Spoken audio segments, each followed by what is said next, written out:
हम पाठशाला गाइस आज हम लेकर आए हैं विजन आईएएस की मंथली करंट अफेयर मैगज़ीन, जिसमें हम अक्टूबर 2024 के हर मंथ के टॉपिक जैसे हम करते हैं अक्टूबर मंथ का टॉपिक कर रहे हैं। ऑलरेडी गाइस हमने अपने 4 टॉपिक्स कवर कर लिए हैं, बल्कि इन्वायरमेंट भी आज हम पूरा कंप्लीट कर लेंगे।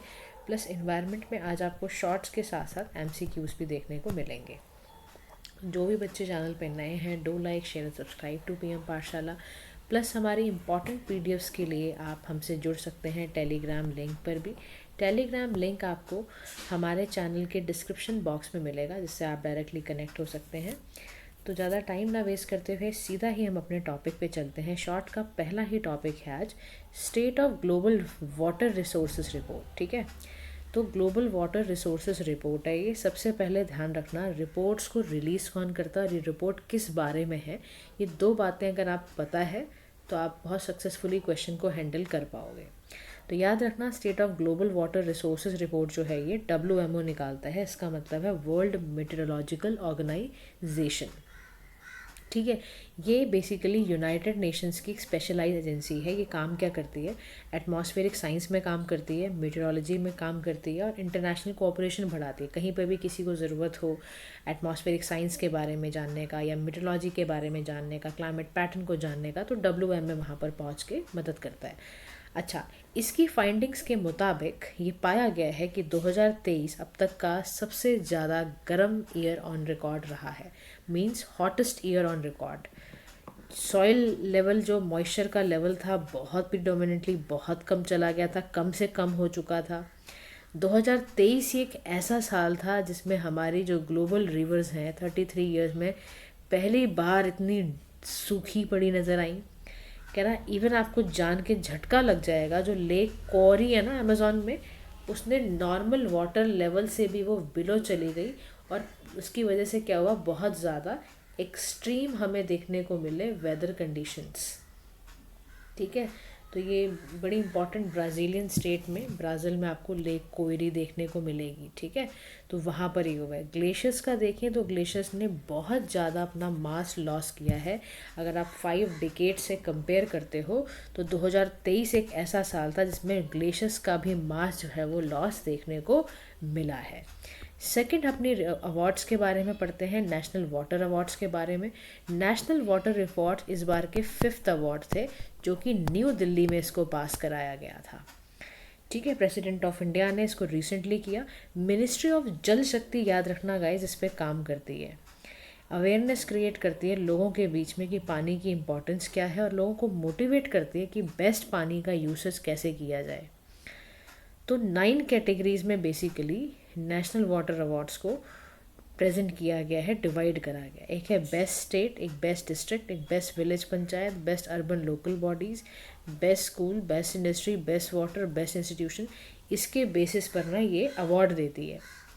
याद रखना 2 इम्पॉर्टेंट स्टेट्स के बारे में। उड़ीसा बेस्ट स्टेट है। ठीक है, जैसे 9 कैटेगरीज में से उड़ीसा बेस्ट स्टेट है। सूरत और गुजरात, ध्यान रखना, सूरत और गुजरात दोनों ही बेस्ट अर्बन लोकल बॉडीज़ हैं। तो ये दोनों बातें याद रखना, ये नेशनल वाटर अवार्ड में ही डिसाइड करके बताया गया है। ठीक है, चलिए नेक्स्ट हमारा टॉपिक आता है CCPA ने नोटिफाई करा है और बताया है कि प्रिवेंट करा जाए, गाइडलाइंस बनाई गई हैं बेसिकली कि किसी भी तरीके से ग्रीन वॉशिंग को रोका जाए। देखो ग्रीन वॉशिंग होता क्या है? ग्रीन वॉशिंग का एक सीधा सा मतलब है कि आप धोखा दे रहे हो, मिसलीड कर रहे हो, ऐसी प्रैक्टिसेस कर रहे हो, गलत इन्फॉर्मेशन दे रहे हो या छुपा रहे हो, वेग इन्फॉर्मेशन दे रहे हो इन्वायरमेंट के नाम पर। मतलब आपने बताया कि हाँ जी मैं ऐसा प्रोडक्ट बना रही हूँ जिसमें कि ना कहीं भी इन्वायरमेंट ख़राब नहीं हो रहा है, बट असल में आप बहुत इन्वायरमेंट ख़राब कर रहे हो, हाइड कर रहे हो इन्फॉर्मेशंस को आप। तो इसीलिए सेंट्रल कंज्यूमर प्रोटेक्शन अथॉरिटी ने गाइडलाइंस दी है for prevention and regulation of green washing. तो इस गाइडलाइंस के तहत, ये guidelines for prevention of misleading advertisement 2022 है, इसने बोला है कि ग्रीन वॉशिंग किसी भी हालत में प्रोहिबिट किया जाए।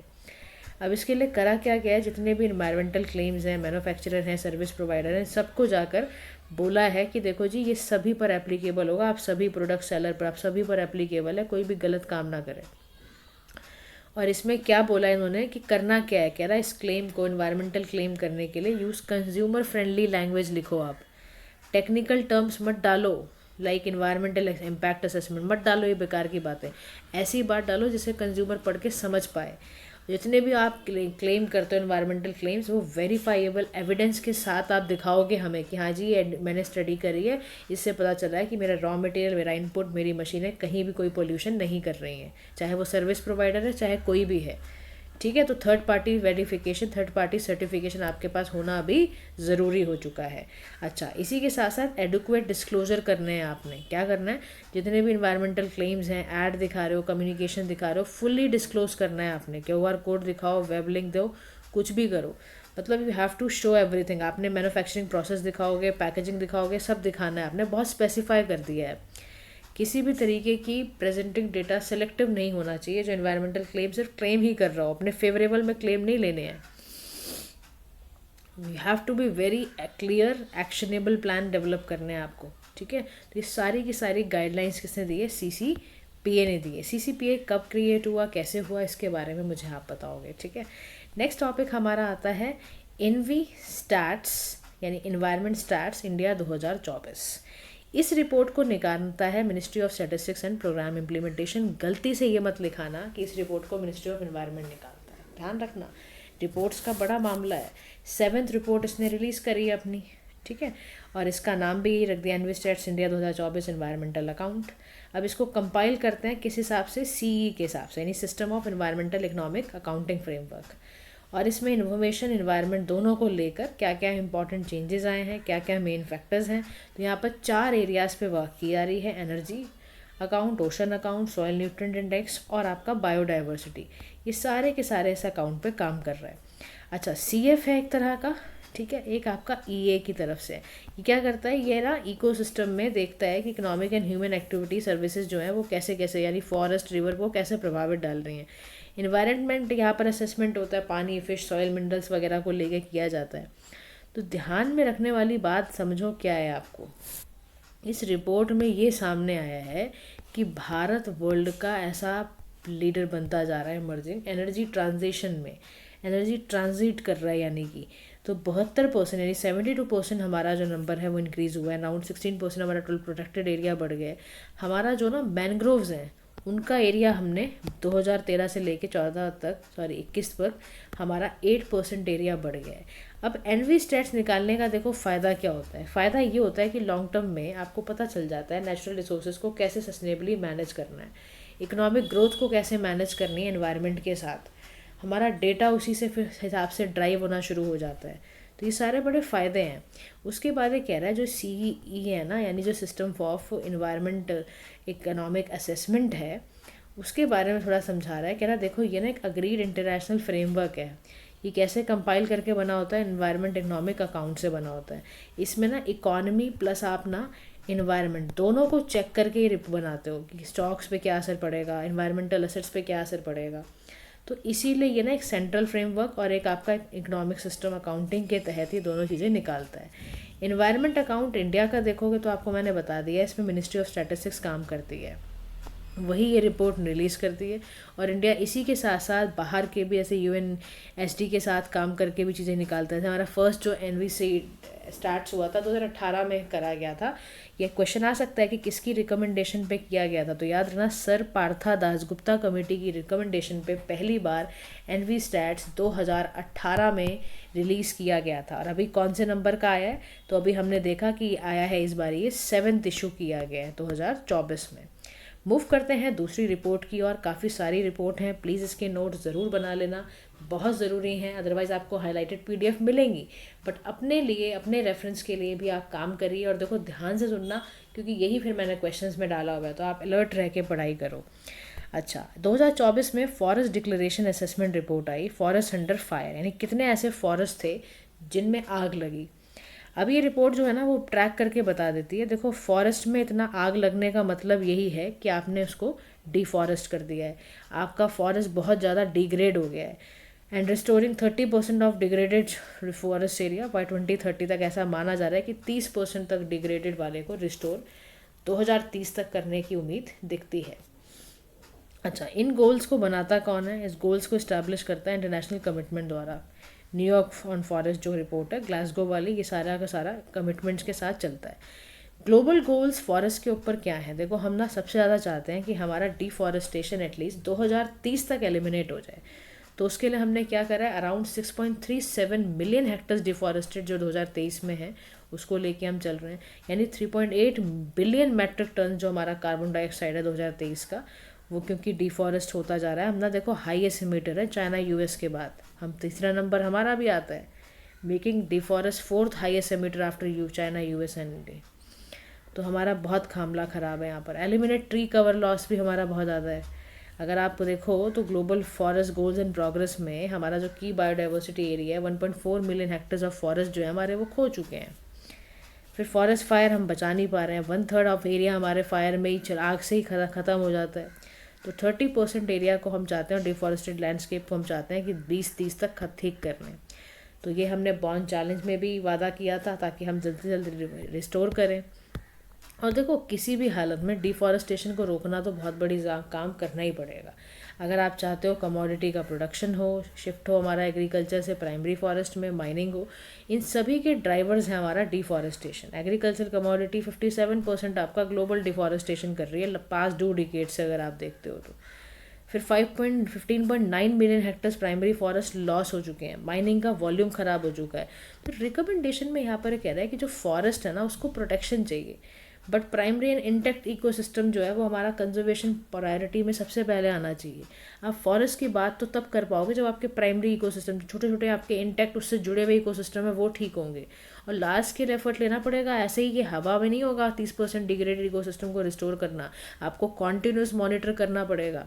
और गवर्नमेंट ऐसा फायर पैटर्न देखेगी किन किन वजह से होता है। कई बार देखो हर बार वजह खाली यही नहीं होती है कि डिग्रेडेशन, कुछ बार इंसान भी ऐसा इंड्यूस कर देता है। तो वो स्ट्रैटेजीज भी फिर आपने की एरियाज देखो कहाँ कहाँ पर हाईली इंटीग्रेटेड होना पड़ेगा अपने ग्लोबल और नेशनल फॉरेस्ट कंजर्वेशन एफर्ट के साथ ही आप ये काम कर पाओगे। ठीक है, तो नेक्स्ट रिपोर्ट हमारी ऐसे ही यूरोपियन यूनियन की डिफॉरेस्टेशन रेगुलेशन आया है। यूरोपियन कमीशन ने पहली बार बाय 1 ईयर के लिए एक्सटेंड करा इम्प्लीमेंटेशन इसका। तो इसका काम क्या है, ये बेसिकली कंट्रीब्यूशन कर रहा है कि किसी भी तरह से डिफॉरेस्टेशन फॉरेस्ट डिग्रेडेशन जो यू में है एल्सवेयर इन द वर्ल्ड भी है तो इसको इंश्योर किया जाए। यानी जैसे पाम ऑयल के प्रोडक्ट हैं, सोया है, बीफ है, कोको है, टिम्बर है, इन पर अप्लाई होगा। इसमें क्या चाहिए आपको बताना होगा ये प्रोडक्ट कहाँ से ओरिजिन होकर आया, उसको वेरीफाई करोगे। और फिर act as a barrier for countries जो ना एक्सपोर्ट करती हैं यू के लिए। तो ध्यान रखना ये जो रेगुलेशन लगाया जा रहा है तो यहाँ पर जो भी एक्सपोर्टर कंट्रीज़ हैं उनको नुकसान भी होगा। फिर नेक्स्ट हमारा मामला आता है बायोडाइवर्सिटी क्रेडिट के ऊपर। फिर ना सिविल सोसाइटी ऑर्गेनाइजेशन कुछ मिली और उन्होंने कहा यार बहुत ज़्यादा प्रमोशन दिया जा रहा है बायोडाइवर्सिटी क्रेडिट को, उसके ऊपर इनको लगा ये ठीक नहीं है। तो ठीक नहीं है उससे पहले ये लोग डिसाइड करें, पहले आप भी सुनो होता क्या है। बायोडाइवर्सिटी क्रेडिट का मतलब है आप इकोनॉमिक इंस्ट्रूमेंट जोड़ रहे हो और आप प्राइवेट कंपनीज को बोल रहे हो कि वो फिनेंस करें फॉरेस्ट कंजर्वेशन और रेस्टोरेशन के लिए पैसा लगाएं। अब इसका पर्पस तो यही था पॉजिटिव इम्पैक्ट डालें नेचर और बायोडाइवर्सिटी पर, लेकिन होता क्या है कंपनीज ना अपने इसको और ज़्यादा नेगेटिव बना लेती हैं, इसको भी अपनी प्रॉफिटेबिलिटी के अनुसार यूज़ करने लग जाती हैं और झूठ बोलती हैं, हाइड करके ग्रीन वॉशिंग कर देती हैं यहाँ पर भी। तो फंक्शनिंग में स्टेक होल्डर तो यही चाहता था कि भाई कंजर्व हो, रिस्टोर हो जाए, सर्टिफिकेट मिल जाए। प्राइवेट कंपनीज लेकिन इनको क्या करती हैं क्रेडिट को परचेज कर अपने हिसाब से बायोडाइवर्सिटी और नेचर बेस्ड कमिटमेंट को फुलफिल करने की कोशिश करती हैं, which is again a loss basically. इसीलिए सिविल सोसाइटी ऑर्गेनाइजेशन पे इसमें कंसर्न जताया कि ये बात ठीक नहीं है, ये ठीक से हो नहीं पाएगा। फिर नेक्स्ट हमारा आता है अंटार्कटिका को ग्रीनिंग करने का। आप सभी जानते हो जो अंटार्कटिका का पेनिनसुला है उसका जो प्लांट कवर है is increasing due to climate crisis. अब ग्रीनिंग ऑफ अंटार्कटिका का मतलब क्या है कि आपका वेजिटेशन का आपका ग्रोथ हो रहा है। मतलब मॉस जो कॉन्टिनेंट में है उसमें आइस डोमिनेटेड होती थी, बेयर रॉक होते थे क्योंकि एक्सट्रीम हीट वेव्स थी। अब वार्मिंग इस रीजन में इतनी ज़्यादा बढ़ती जा रही है 2016 से लेके 21 तक अगर आप उठाओ तो यहाँ पर देखा जा रहा है इस वार्मिंग की वजह से ही वेजिटेशन बढ़ रहा है इस इलाके का। अब वेजिटेशन बढ़ने से, ग्रीनिंग बढ़ने से इन्वेजिव स्पीशीज़ आएंगे। इन्वेजिव स्पीशीज़ आएंगे तो वो लोकल जो भी वाइल्ड लाइफ होगी उसको तंग करेंगे क्योंकि इन्वेजिव स्पीशीज़ का काम ही यही है। अब देखो ये भी आप लगा सकते हो कि कहीं ना कहीं ये क्लाइमेट पर भी इफ़ेक्ट बहुत गंदा डालेंगे क्योंकि अगर सीधा रिफ्लेक्ट सनलाइट कॉन्टिनेंट पे करेगी तो वो क्लाइमेट इफेक्ट मतलब यहाँ पे ना कॉन्टिनेंट की जो एबिलिटी होती थी रिफ्लेक्ट सनलाइट वो ख़राब कर देगी, जिससे क्लाइमेट का इफेक्ट पड़ेगा। अब देखो इन्वेसिव स्पीशीज़ क्या होते हैं, नॉन नेटिव, जो इन्वायरमेंट को, इकॉनमी को, ह्यूमन हेल्थ को ख़राब कर देते हैं। इफेक्ट इनका क्या होगा, डिग्रेड होगा, डिस्प्लेस होगा, नेटिव हैबिटेट खराब होगा, बायोडाइवर्सिटी खत्म हो जाएगी, एक्सटिंक्शन बढ़ेगी, वाइल्ड फायर बढ़ेंगी, ये सब इस वजह से होने लग जाएगा। ठीक है, नेक्स्ट हमारा आता है coordination committee for air quality management in IGP region. अब आईजीपी क्या है, Indo Gangetic plain. Union government ने कोऑर्डिनेशन कमेटी बैठाई for air quality management in Indo Gangetic area. 10 member panel के बैठे कॉम्प्रिहेंसिव मिटिगेशन करने के लिए, कि एयर पोल्यूशन चेक करते हैं बिहार का, चंडीगढ़ का, दिल्ली का, हरियाणा का, झारखंड का, पंजाब का, यूपी, वेस्ट बंगाल का, मतलब नॉर्थ एरिया आप लगा लो पूरा। अब ज्योग्राफी भी देखनी है, मेट्रोलॉजी भी देखनी है, तो high baseline level of air pollution देखने को मिला। तो कोऑर्डिनेशन कमेटी जो बैठी उसने कई सारे स्टेट एक्शन प्लान बनाए, मैनेजमेंट उनको मॉनिटर का बताया कैसे कैसे मॉनिटर करना होगा। तो ये सब बनाया गया है इनके लिए, स्पेशली देखो 10 मेंबर पैनल बैठाना पड़ा गवर्नमेंट को एयर क्वालिटी मैनेजमेंट के लिए। नेक्स्ट हमारा स्कीम के बारे में है पीएम सूर्य घर मुफ्त बिजली योजना। 2024 में नोडल मिनिस्ट्री में ये न्यू एंड रिन्यूएबल एनर्जी के अंदर आता है।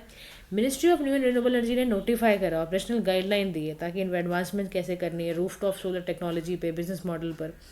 अब इनोवेटिव प्रोजेक्ट कंपोनेंट वगैरह ये सब क्या होता है, देखो ऑब्जेक्टिव इसका ये है कि स्टार्टअप को सपोर्ट करना, इंस्टीट्यूशंस को, इंडस्ट्रीज़ को सपोर्ट करना, इमर्जिंग सोल्यूशन निकालना, blockchain based peer to peer solar trade करना, एलिजिबिलिटी यानी जो भी एंटिटी है, इंडिविजुअल इंटरनेशनल कोऑपरेशन है। टेन्योर क्या है इसका, मैक्सिमम ड्यूरेशन है 18 महीने का। फंडिंग कितनी लगेगी, 500 करोड़ रुपए की लगेगी। 60% प्रोजेक्ट कॉस्ट का लगेगा, 30 करोड़ या 60% जो भी लो होगा वो लगेगा। इसमें नेशनल जो आपकी इंस्टीट्यूशन जुड़ा हुआ है स्कीम को इम्प्लीमेंट करने के लिए, उसका नाम याद रखना, नाइस, यानी कि national institute of solar energy इस पर काम कर रही है। वर्ल्ड की एनर्जी आउटलुक रिपोर्ट भी आ गई है, जिसको आईईए निकालता है, इसका मतलब है इंटरनेशनल एनर्जी एजेंसी। ये एजेंसी क्या करती है, हर साल निकालती है ये फ्लैगशिप रिपोर्ट। और ना इसमें इस बार इन्होंने बताया कि बहुत ज़्यादा जियो पॉलिटिकल टेंशन और फ्रेगमेंटेशन बहुत ज़्यादा बढ़ा हुआ है, और उसका रिस्क हमारी एनर्जी सिक्योरिटी पर है। कह रहा कैसे, कह रहा यार 20% का ग्लोबल ऑयल और liquefied natural gas supply straight of Hormuz से होती है, जो कि चोक पॉइंट है मिडल ईस्ट का।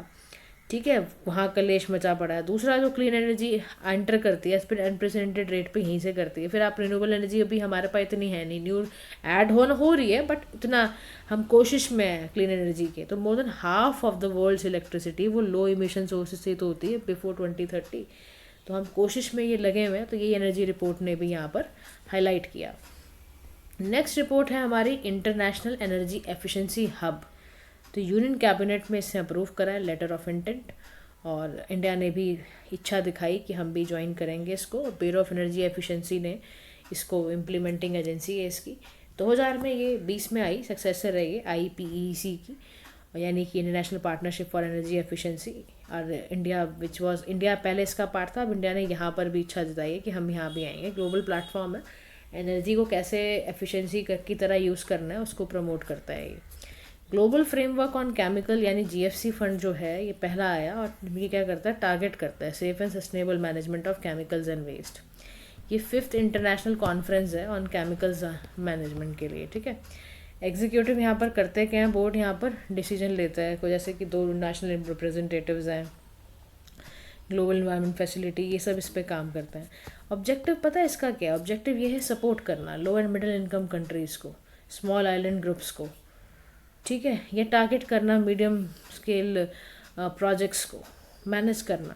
तो ऐसे ग्लोबल आपके इनिशिएटिव्स हैं for sustainable management of chemical and waste, जैसे strategic approach to international chemical waste, Basel conventions के लिए हजार्डस वेस्ट को कैसे मूव कराना है। स्टॉकहोल्म में ग्लोबल ट्रैक जो ट्रीटी है कि ह्यूमन इन्वायरमेंट और ह्यूमन हेल्थ को कैसे परसिस्टेंट ऑर्गेनिक पोल्यूटेंट से बचाना है। तो स्टॉकहोल्म, अच्छा मुझे आप क्या बताना है, आपका काम है कमेंट सेक्शन में बताओ बेसल कन्वेंशन कौन से ईयर में हुई थी, स्टॉकहोल्म कौन से कन्वेंशन कब से हुई थी। ठीक है, ईयर बताओगे आप।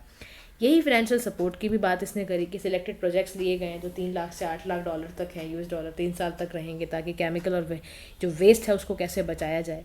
GFC याद कर लेना, बॉन्ड डिक्लेरेशन द्वारा अडॉप्ट किया गया था। इसमें 28 टारगेट हैं कि किस तरह से केमिकल और वेस्ट मैनेजमेंट को रोकना है, इलीगल ट्रेड रोकना है, हजार्डस पेस्टिसाइड को रोकना है बाय 2035 एंड एग्रीकल्चर एलिमिनेट, रोकना क्या, एलिमिनेट, ख़त्म ही कर देना है। उसके बाद इको मार्क रूल 2024। देखो इको मार्क वहीं किया जाता है जो प्रोडक्ट कॉस्मेटिक सोप इलेक्ट्रॉनिक क्या हो जाए, इको फ्रेंडली हो जाए। इसीलिए union ministry of environment forest and climate change ये करती है ऐसी। इसका पता है ज़्यादा जोर क्या है, लाइफ वाले प्रिंसिपल को ज़्यादा से आगे बढ़ाना, यानी लाइफ स्टाइल फॉर एनवायरनमेंट के लिए काम करना। ये ग्रांट कैसे करता है, लाइसेंस वगैरह दे देता है, सर्टिफिकेट दे देता है, कन्फर्मिटी विद इंडियन स्टैंडर्ड्स, और ब्यूरो ऑफ इंडियन स्टैंडर्ड इस पे काम करता है। According to rule eco mark grant किया जाता है उन प्रोडक्ट्स को ताकि वो स्पेसिफिक रिक्वायरमेंट को फुलफिल कर पाए, और इसको मैन्युफैक्चरर अप्लाई करा जाता है। इको मार्क सीपीसीबी द्वारा करा दिया जाता है। ये मार्क 3 साल के लिए, याद रखना, वैलिड होते हैं, 3 ईयर्स के लिए। सिग्निफिकेंस इसका पता है क्या होगा, आपको क्या मिलेगा, इन्वायरमेंटली फ्रेंडली प्रोडक्ट मिलेगा। पता होगा कंज्यूमर को पहले ही कि उसको डिसीजन लेने में दिक्कत नहीं आएगी। सर्कुलर इकोनॉमी को अगेन प्रिवेंट करेगा, मिसलीड करने से बचाएगा, और आपकी कंजम्पशन रिसोर्स की एफिशिएंसी बढ़ाएगा ही, इसलिए ऐसा किया जाता है। ऐसी सर्टिफिकेशन आपको Indian forest and would certification scheme के द्वारा भी दिया जाता है। ठीक है, अब IUCN की रिपोर्ट आई एग्रीकल्चर और कंजर्वेशन को लेके। तो इन्होंने क्या करा, एक फ्लैगशिप रिपोर्ट टाइटल करके बाहर करी कि भाई कॉम्प्लेक्स रिलेशनशिप क्या है एग्रीकल्चर और कंजर्वेशन का। देखो बहुत ही ज़बरदस्त इनका रिलेशनशिप है। अगर इम्पैक्ट क्या पड़ता है एग्रीकल्चर का बायोडाइवर्सिटी पर, अगर देखो ये ध्यान रखना, नेगेटिव इम्पैक्ट तो इतना डायरेक्ट होता है कि अभी आपको पता चल जाएगा, जो मैं रिपोर्ट में बताने वाली हूँ आपको। IUCN वालों ने साफ तरह से बताया कि एग्रीकल्चर 34 स्पीशीज़ को थ्रेटन करता है। अगर आप IUCN की red list of threaten species उठा लो तो उससे पता चल जाएगी ये बात। डायरेक्ट थ्रेट कैसे पहुंचाता है एग्रीकल्चर से, आपने एग्रीकल्चर करने के चक्कर में किसी नेचुरल हैबिटेट को ख़राब किया, क्रॉपलैंड में कन्वर्ट किया, पेस्चर एंड प्लांटेशन बनाया, आपने उसका घर ही ख़त्म कर दिया, तो वहीं से प्रॉब्लम शुरू हो गई। इनडायरेक्ट इम्पैक्ट क्या पड़ेगा, जैसे अभी आपने देखा अंटार्कटिका में जब ग्रीनिंग हो रही है बहुत ज़्यादा तो इन्वेसिव स्पीशीज़ आ रहे हैं, न्यूट्रिएंट लोडिंग हो रही है, सॉइल इरोजन हो रहा है। तो आप समझो पॉजिटिव इम्पैक्ट ये पड़ता है कि 17% स्पीशीज़ जो रेड है वो आपकी एग्रीकल्चर डॉक्यूमेंट हो जाएंगी एज अ हैबिटेट, यही होगा। नेगेटिव इसका बहुत गंदा असर है। लेकिन इम्पैक्ट सोचो बायोडाइवर्सिटी पे एग्रीकल्चर का क्या पड़ता है। भाई देखो पॉजिटिव इम्पैक्ट तो 2 हैं, बायोमास बढ़ जाएगा, जेनेटिक मटेरियल बढ़ जाएगा, क्लाइमेट रेगुलेशंस वगैरह हो जाएंगी, न्यूट्रिएंट साइकिल ठीक से वर्क करेगी। नेगेटिव इसका ये पड़ेगा कि आप पेस्ट, क्रॉप प्रिडेशन और पैथोजन से बहुत परेशान हो जाओगे। इकोसिस्टम हिलाने का मतलब ही कुछ ना कुछ होता है। देखो फिर इसीलिए रिकमेंडेशन दी गई कि ज़रूरत है एग्रीकल्चर और कंजर्वेशन को दोनों को साथ साथ चलाओ। एग्रीकल्चर के नाम पे कहीं ऐसा ना हो जाए कि आप फूड सिक्योरिटी के नाम पर आपने किसी स्पीशी को ही खा गया, फूड चेन वहाँ से हिला दिया आपने। तो उसके बाद यहाँ पे natural state of climate, soil, water, इसको मेंटेन करना है। 5% जो एग्रीकल्चर सब्सिडी, ग्रीन सब्सिडी, इसको अच्छे से करना है। फूड पॉलिसी को रिफॉर्म करना है। फिर उसके बाद लिविंग प्लानट रिपोर्ट जो आपको पता है बाइनियल आती है, ध्यान रखना, हर 2 साल में एक बार निकलती है। इसको निकालने वाला कौन है, वर्ल्ड वाइल्ड लाइफ फंड। इसने क्या बताया, बड़े ध्यान से समझना। इसने बताया बायोडाइवर्सिटी का लॉस होता जा रहा है। कह रहा है अगर आप 50 साल उठा लो 1970 से 2020, वाइल्ड लाइफ पॉपुलेशन 73% गिर गई है, डिक्लाइन हुई है। हैवीएस्ट डिक्लाइन है हमारा फ्रेश वाटर पॉपुलेशन का। ध्यान रखना, फ्रेश वाटर की पॉपुलेशन बहुत जल्दी मर रही है, फिर टेरेस्ट्रियल, फिर मरीन। रीज़न क्या है डिक्लाइन का, हैबिटेट लॉस। लो अभी हम पढ़ ही रहे थे, हैबिटेट लॉस एग्रीकल्चर की वजह से आ गया, degradation, climate change, invasive species. तो कह रहा है रिपोर्ट ने, और इंडिया के बारे में क्या बताया, कह रहा है इंडिया का जो कंजम्पशन पैटर्न है world wide would need less than 1 earth by 2050। बहुत कंजम्पशन पैटर्न हमारा इस तरह से होता चला गया। तो Andhra Pradesh community manage national farming बहुत अच्छा एग्जाम्पल है कि वहाँ पर पॉजिटिव सोशो इकोनॉमिक इम्पैक्ट पड़ता है natural nature positive food production से। और इंडिया के लिविंग प्लानट रिपोर्ट ने इंडिया के मिलेट मिशन जो 2023 में चलाया गया था उसको बहुत अप्रिशिएट किया है। ठीक है, तो ये बात आपको ध्यान रखनी है। अच्छा, उसके बाद कैमूर वाइल्ड लाइफ सेंचुरी है, आपको पता होना चाहिए। Kaimur wild life sanctuary NTCA द्वारा अप्रूव की गई है कि ये 2nd टाइगर रिजर्व बनेगी वाल्मीकि टाइगर रिजर्व के बाद। ठीक है, NTCA स्टैट्यूटरी बॉडी है, वाइल्ड लाइफ प्रोटेक्शन एक्ट 1972 के टाइम पे बनाई गई थी। कैमूर है कहाँ पर, ये हिल प्लेट्यू देखा है आपने, सोन रिवर पर, करमासा रिवर इसके पास पास है ये पूरे सेंट्रल हाईलैंड आपका सतपुरा, मैकाल, विंध्य, बघेलखंड पे फैला हुआ है, छोटा नागपुर के साथ साथ। तो बांधवगढ़, संजय गुरु, गुरदास, पलमाऊ, इन सबको ये पूरा का पूरा मिला के चलता है। अच्छा, इसमें रहते कौन कौन है, leopard, wild boar, sloth bears यहाँ रहते हैं। फॉरेस्ट टाइप नदन आपका ये समझ लो tropical mix dry deciduous forest है, ठीक है। इंडियन वाइल्ड एस के बारे में बात करते हो तो 10th wild ass population survey conduct किया गया गुजरात के फॉरेस्ट डिपार्टमेंट द्वारा। ये क्या है, इसको ना साइंटिफिक भाषा में इक्विस हेम्यूनस घूर कहते हैं। वन ऑफ द 5 सब स्पीशी हिटिक वाइल्ड एस, उसको हम घुड़कुर कहते हैं। इसका रहता कहाँ है, arid zone of northern western Indian subcontinent में।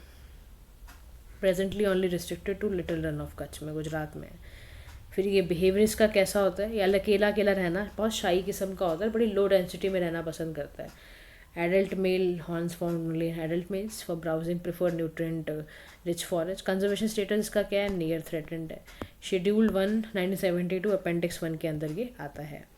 फिर हमारा नाइल बेसिन के बारे में है। रिसेंटली एग्रीमेंट हुआ नाइल पे, ध्यान से सुनना, कि इसके पानी को, नाइल रिवर बेसिन के पानी को बहुत इक्विटेबल तरीके से इस्तेमाल करना है। नाइल रिवर देखो ये बेसिन है इसका, ये रेड सी, यहाँ पे मेडिटेरियन सी जा रहा है, यहीं से जा रही है पूरी नाइल रिवर। एक तरफ ब्लू है, एक तरफ वाइट है, ठीक है।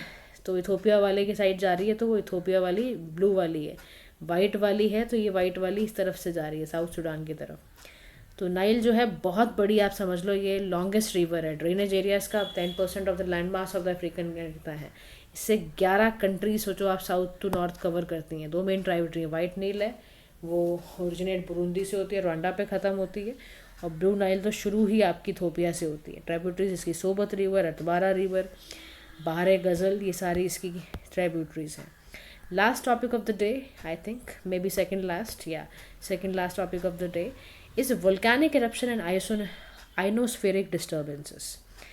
क्या हुआ, आईआईजी ने यानी Indian institute of geo magnetism ने स्टडी करी और बताया कि ना वोल्केनिज्म का वजह से, यानी जो ये होता है वोल्केनो फुटता है, इसका स्पेस वेदर के शेप पे क्या फ़र्क पड़ता है। तो आइनोस्फेरिक डिस्टर्बेंसेस का मतलब है जो वोल्केनिक इरप्शन है वो बहुत ज़्यादा स्ट्रॉन्ग एटमॉस्फेरिक ग्रेविटी वेव्स पैदा करते हैं। इससे इक्वेटोरियल प्लाज्मा बबल जो है वो बहुत हिलता है, और इसके हिलने से आइनोस्फेरिक प्लाज्मा डेंसिटी भी डिप्लीट हो रही है सनसेट पोस्ट आवर्स के बाद। अब होता क्या है, इसका असर किस पे पड़ गया, आपका असर पड़ता है सैटेलाइट कम्युनिकेशन पर। तो वोल्केनिज्म और उसके इम्पैक्ट बड़े खतरनाक है। अब देखो वोल्केनो क्या होता है, अर्थ के क्रस्ट से कुछ निकला, लावा ऐश वगैरह निकले, गैसेज इरप्ट हुई। रिसेंट इंसिडेंट हुआ ये माउंट रुआंग में, इंडोनेशिया के अंदर है। आपसे पूछ सकते हैं माउंट रुआंग का, इंडोनेशिया में बताना फिर आप। वाइट आइलैंड, ये सारे हुए हैं, ये न्यूजीलैंड का पार्ट है। अब देखो वोल्केनिक एक्टिविटी से फ़ायदा ये होता है कि अर्थ का एटमॉस्फेयर कूल हो जाएगा, ठीक है, और जो थर्मल एनर्जी का सोर्स भी होता है ये, सॉइल की फर्टिलिटी बढ़ जाएगी, माइनिंग के लिए अच्छा है, टूरिज्म पोटेंशियल के लिए अच्छा है, फर्टिलाइज कर देता है सॉइल को, इसके फ़ायदे हैं। नुकसान ये होता है जो इसकी डस्ट ऐश वगैरह होता है उससे क्लाइमेट ख़राब होता है, सुनामी इससे बनती है। फिर टोंगा इरप्शन जो हुआ वो इसकी वजह से ही हुआ, वोल्केनिक एक्टिविटीज़ की वजह से। फिर इसकी लाइफ ख़राब होती है, लैंडस्केप ख़राब होते हैं। Last topic of the day is Lipulekh pass, जो कि कहाँ पर है हमारा। लिपू लेक आपका देखो ये लिम्पिया धुरिया है, ठीक है, काला पानी, ये लिपू लेक है। 5 बैच ऑफ पिलग्रिम्स जो हैं वो माउंट कैलाश जा रहे थे, आपको पता है वहाँ लॉर्ड शिवा है, और from old Lipu park Lipulekh pass से जा रहे थे वो देखने के लिए। प्रीवियसली जो पिलग्रिमेज था वो पूरा तिब्बत ऑटोनॉमस रीजन का पार्ट था, इसको पीक को देखने वही जाते थे। अब देखो जो लोकेशन है, इंटरनेशनल माउंटेन पास है, काला पानी वैली के अब ऊपर ऊपर है ये। अब जो ये इलाका है ना, ये इंडिया, नेपाल और TAR यानी तिब्बत ऑटोनॉमस रीजन, आपको पता है, जिसको चाइना अपना ही मानता है। अब ये व्यास वैली पिथौरागढ़ डिस्ट्रिक्ट में होता है, उत्तराखंड में। यहाँ पे ज़्यादातर आपको भूतिया पीपल मिलेंगे, यानी कि ट्राइब है, भूतिया एज अ ट्राइब बेसिकली। अब ये इलाका बड़ा इंपॉर्टेंट है इंडियन पॉइंट ऑफ व्यू से, हिंदूज बेसिकली सोचो आप, एंशिएंट ट्रेड और पिलग्रिमेज रूट है ये हमारा। तो 1962 में जब वॉर हुआ हमारा चाइना के साथ, तो ये ना हमने डर के मारे, इंडिया फियरिंग चाइनाज इंकर्जन है ना, तो हमने इसको 2020 में फिर खोला है। पहले हमने इसको बंद कर दिया था 1962 में। तो लिपू लेक पास आपको ज़रूर ध्यान में रखना है। अब हम सीधा खोलते हैं अपने MCQs पार्ट और इमीडिएटली सॉल्व करेंगे, क्योंकि आप ऑप्शन में नहीं मुझे बता रहे हो तो मैं भी आपको ऑप्शन नहीं बताऊंगी अगर आंसर नहीं दोगे तो। So the very first question is related to UN world water development report 2022। Next question is related to Amrit mission, ठीक है। Third question is related to humidity, and after that next question is related to which state kunda or water harvesting. Next question is related to greenwashing, UNESCO World Heritage Site list I have asked. Then you can talk about PM Surya घर मुफ्त बिजली योजना, ठीक है. These are the options. So and the next about is this, and then ninth question is related to Indian coal basically, and then next question is related to Ecomark. So these are the 10 questions which you need to attempt, and I'll share the PDFs on Telegram link. So yeah, this is all for today, guys. Thank you so much for listening. Do like, share, and subscribe to PM Pathshala. Have a nice day to all.